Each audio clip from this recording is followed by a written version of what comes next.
Ahmed Quraishi, Senior Researcher at Project Pakistan 21.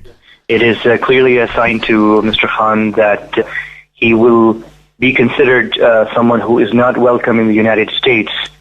As we all know, the U.S. has a practice, a long, old practice of using the question of the entry to the United States, providing entry visas for the United States as a tool in its foreign policy. And they do it with many personalities and with many countries.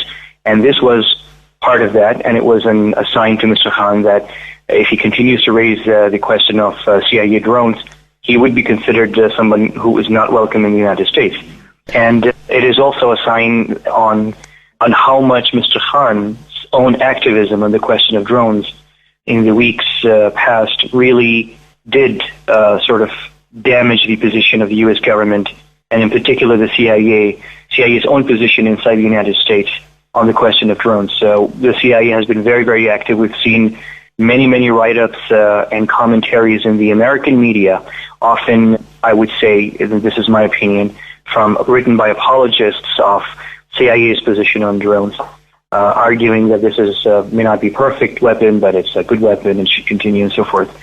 And the kind of activism Mr. Khan has shown over the past few weeks has really dented and opened the eyes also of many Americans to what CIA is doing abroad and whether that is right or wrong. Has it somehow influenced the image of Mr. Khan at home in Pakistan? I think it. One of the first things I noticed immediately after this incident in Canada was how many young supporters, and I'm sure you know that most of his support base in Pakistan is among the youth. His young supporters just jumped on this case and this incident to say that the entire activism of Mr. Khan on drone attacks has been successful. As we all know that when he was involved in that kind of activism, the long march that he was doing, walking all the way to the tribal belt of Pakistan, many people were saying this is useless and this may not result in anything good. But many people actually had their sort of faith revived in Mr. Khan after this incident in Canada. So I think it went in his favor, at least among his support base in Pakistan. So, as it is often the case, the U.S. actions have produced an adverse effect.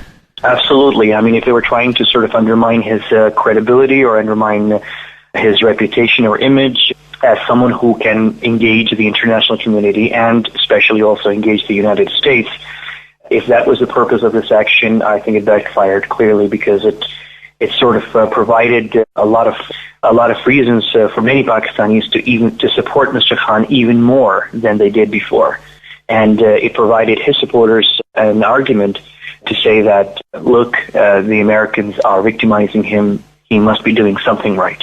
Mr. Quraishi, thank you so much.